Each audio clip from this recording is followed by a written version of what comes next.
Behind every smile of an old person lies a story of pain you can't imagine. The morning sun slipped through the faded curtains. Dust floated in the golden light, drifting like tiny secrets too small to notice. Eleanor sat on the edge of her bed, her slippers waiting below, her hands trembling against her lap. The old clock ticked loudly on the wall, each sound striking like a hammer in the silence. She rose slowly, every bone in her body cracking like dry wood. The hallway smelled faintly of dampness and old wallpaper glue, a scent she had grown used to but never liked. Her cane tapped against the wooden floor, steady at first, then uneven as her breath grew heavier. She reached the kitchen, where the table still bore the scratches of family dinners long gone. The kettle waited on the stove, untouched, the same as yesterday, the same as the day before. Eleanor opened the cabinet for her medicine. The bottles stood in a crooked row, labels peeling, colors fading. She reached for the small white one, the one she trusted most. Her fingers slipped. The bottle clattered onto the floor. Pills scattered in every direction, rolling into corners, vanishing under shadows. She bent down slowly, too slowly. Her chest tightened. The air in the kitchen felt heavier, pressing against her lungs. The ticking of the clock grew sharper, louder, almost unbearable. A strange sound filled the room. Not the pills rolling, not her breathing. Something else. A low shuffle. Like someone dragging a foot across the floor just beyond the doorway. Her heart slammed in her chest. The cane slipped from her hand. She turned toward the sound. The hallway was empty. But the faint scent of cologne drifted through the air, a fragrance she had not smelled in years. Her late husband's cologne. Her knees weakened. She gripped the edge of the table, knuckles pale, eyes wide. The shuffle came again. Closer this time. Inside the house. Eleanor's breath caught in her throat. Her mind raced, clawing through memories, searching for reason, for sense. The air was cold now, though the sun still touched the curtains. The sound of the shuffle echoed again, steady, slow, deliberate. Her hand shook as she reached for her cane on the floor, but the wooden handle was just beyond her grasp. The scent of cologne thickened, as if someone had just brushed past her. It was impossible, she told herself, it had been 10 years since George had passed. Yet her body remembered him. The way his coat always smelled when he came home from the shop. The way his boots dragged when he was tired. Her skin prickled as if invisible fingers had brushed along her arm. She whispered his name, her voice barely audible, cracking under fear. George. No answer. Only silence, deep and suffocating. Eleanor's knees trembled as she bent down and snatched her cane. The rubber tip scraped against the floor as she steadied herself. The pills still scattered across the tiles, tiny white dots against the dull brown floor. She felt suddenly very small, very fragile, like a child trapped in a room that was no longer safe. Her eyes darted toward the hallway again. Nothing moved, but the air was not still. The walls seemed to hum, faintly, like a vibration beneath the plaster. She forced her legs forward, one step, then another, cane tapping with each motion. The hallway stretched longer than it ever had before. The framed photographs along the wall watched her, faces of children and grandchildren smiling from another time. But in the glass of one frame, her reflection was not alone. Behind her, just a shadow, faint, but tall and lean, like a man standing where no one stood. Her heart pounded so violently she thought it might burst. She spun around. Empty. The hallway lay still, floorboards creaking only beneath her weight. Her chest heaved, sweat gathering at her temples. Yet the scent of cologne did not leave. It clung to her clothes, to her breath. She staggered toward the living room, the place where George's chair still sat by the window. She had never moved it. The fabric was worn, the cushions sunken, the faint outline of his body etched forever into the seat. Her cane tapped against the rug as she drew near. The chair was no longer empty. Her throat closed as her eyes caught the unmistakable sight. The cushion sagged. As if weight pressed down on it. As if someone unseen was sitting there now, in his place. Her lips trembled. George, is that you? For a moment, the room seemed to breathe. The curtain lifted, though the window was closed. The shadows in the corners deepened, stretching, reaching. And then came the sound. A sigh. Soft, deep, unmistakably human. The sound George used to make at the end of a long day. Her knees buckled, but she clung to the cane, refusing to fall. Tears welled in her eyes, hot against her cheeks. Every part of her longed for him, for his presence, for the comfort she had been denied for so many years. But every part of her also recoiled, trembling under the weight of the impossible. She wanted to step closer, to reach for the chair, to feel what waited there. Yet fear rooted her in place. The sigh came again, louder, closer, as though whoever sat in the chair leaned forward. The air pressed against her chest, heavy, thick, suffocating. Her cane trembled in her grip. Her lips parted to speak, but no words came. Only a dry gasp, strangled in her throat. And then the chair moved. Just slightly. A creak of wood, the faintest shift of weight. Her heart stopped.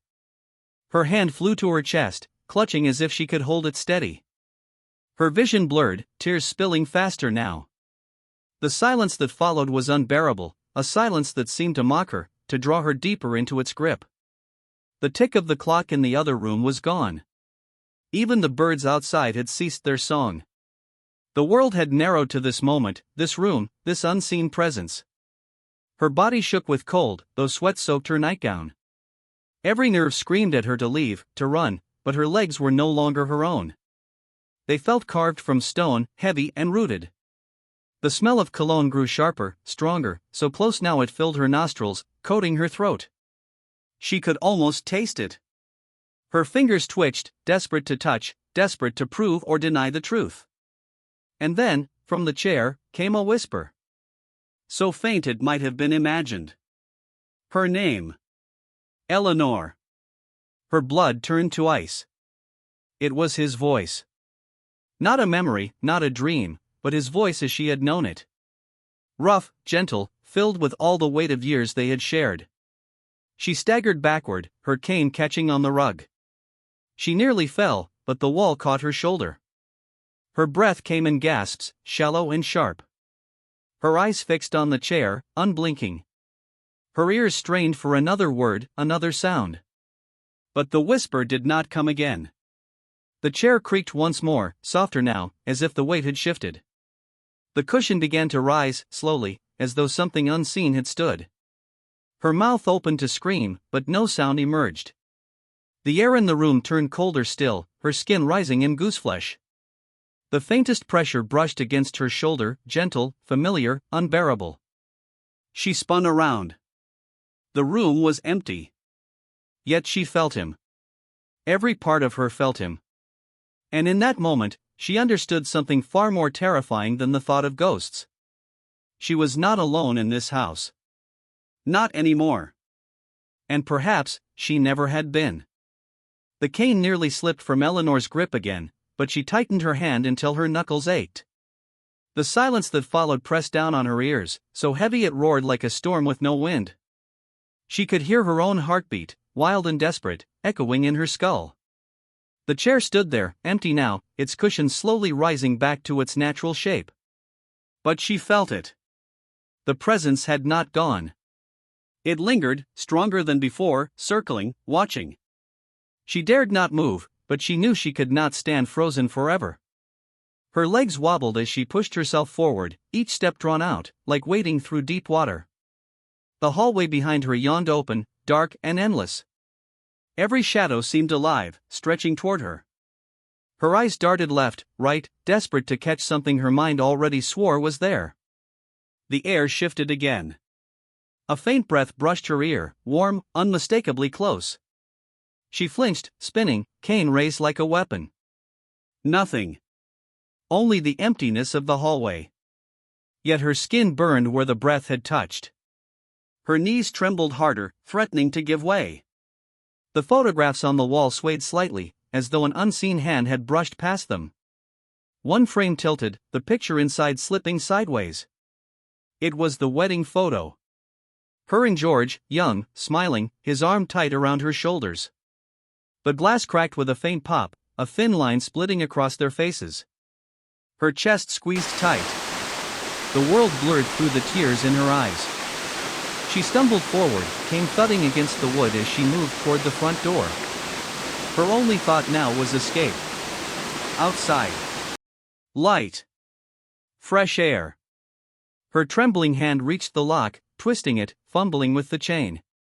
But the door refused to open. It rattled, shuddered, as if some force on the other side held it closed. She yanked harder, panic clawing through her ribs. Her cane clattered to the floor. She struck the door with her fists, wood thumping under the frailty of her blows. "Let me out," she cried, voice shaking, breaking. The door gave a single violent shudder, then fell still. The chain hung loose, the lock undone. But the handle turned stiff under her hand. It would not move. The cold crept deeper into the room. Her breath puffed white in front of her face. Behind her, the shuffle of feet began again. Slow. Dragging. Steady. Moving closer. Her hand slipped on the handle as she tried again, sobbing now, her voice raw. The footsteps stopped. She froze, chest heaving, shoulders shaking. The scent of cologne wrapped around her again, so thick it nearly choked her. Her hands fell from the door. She turned. The hallway stretched into darkness, but something stirred within it. A figure. Faint at first, as if drawn from mist, its edges flickering like smoke. Tall. Broad. Leaning, just as George once leaned when his back ached. Her breath broke into tiny gasps, each one sharper than the last. The figure shifted. One slow step forward. The boards beneath it groaned. Eleanor staggered back against the door, her hand pressing flat against it for support. Her eyes locked onto the figure, too afraid to blink. The mist cleared slightly. A face began to form. Not whole, not sharp, but enough. Eyes. Eyes she had known all her life, now hollow and endless. They fixed on her with a weight that crushed her chest. Her voice cracked. "George, what do you want?" The figure did not speak. But the whisper of her name came again, slipping through the air from everywhere at once. Eleanor. Her hands trembled against the door, nails scratching at the wood. She tried to scream, but the sound tangled in her throat, strangled by fear. The figure drifted forward, slow but certain, its steps heavy yet soundless. She pressed back harder, the wood biting into her spine. Her knees buckled. She slid down, collapsing onto the floor, her body crumpling under the weight of terror. The shadow loomed over her now, tall and wide, blocking what little light remained. The cold around her became unbearable, sinking into her bones. Her teeth chattered, her lips numb. The whisper came again, softer this time, almost gentle. "Do not leave me." Her tears blurred her sight, rolling hot across skin that felt frozen. Her hands reached out without thought, grasping the empty air. The moment her fingers stretched, she felt it. The faintest touch. A hand against hers. Warm. Real. Her breath shattered into sobs. She pulled her hand back in shock, staring at her trembling fingers. But the warmth remained, lingering in her palm, alive, undeniable. She stared upward, eyes wide, chest heaving. The figure leaned closer, its presence filling every inch of the room. Her body shook, her heart racing so violently she feared it would fail. The face drew nearer, features forming more clearly, more human, more him. Her mind screamed to flee, but her body refused. The cologne was overwhelming now, wrapping around her like a shroud. The whisper turned into a breath, hot against her cheek. Her name again. Eleanor. Her eyes shut tight. Her hands pressed against her chest as though to hold her heart together. The air shifted. The presence grew heavier, closer, until it was everything. And then a sound split the house. Not a whisper. Not a breath. But a sharp, deafening crash. Glass shattered somewhere deep inside. The figure recoiled, its form flickering, breaking apart like smoke caught in a storm. The weight lifted slightly from her chest. Her eyes flew open. The hallway stood empty once more. But the smell of cologne lingered. And the warmth in her hand remained. As if the touch had never left. Eleanor sat there on the floor, her back pressed against the door, her body trembling as though the cold had seeped into her bones forever. The house had fallen still again. The shadows lay quiet, the clock ticked faintly once more, and the air lost its biting chill. But she could still feel it. That warmth in her palm, lingering like an ember, soft and human. Her breathing slowed, though her chest still ached with each rise and fall. She looked toward the hallway, now just a hallway, plain and ordinary, the photographs tilted, the glass cracked, but nothing else. The chair by the window sat empty once again, its cushion undisturbed, its fabric faded. Yet she no longer felt alone. Her lips trembled, but this time not from fear. She whispered into the silence, her voice tender, fragile. "I miss you." The words drifted through the room, and though there was no answer, she felt a calmness she had not known in years. Perhaps what she had witnessed was not meant to harm her. Perhaps it was simply a reminder that love does not end when breath does.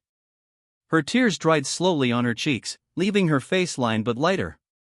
She pushed herself up with effort, leaning heavily on her cane, her body weary but steadier than before. The house creaked softly, as though settling back into its familiar quiet. Eleanor walked back into the kitchen, gathered the spilled pills one by one, and placed them gently back into the bottle. She set the bottle on the table, her hand resting there for a long moment. The air was warm again, touched by the late morning sun. She looked toward the chair one last time, her eyes soft. Then she smiled faintly, a smile lined with sorrow and comfort together. She whispered once more, her voice steady this time. "Good night, George." And though nothing stirred, she felt that he had heard. The house held her in silence, but it was no longer the silence of emptiness. It was the silence of presence. And in that silence, Eleanor found the strength to face the day.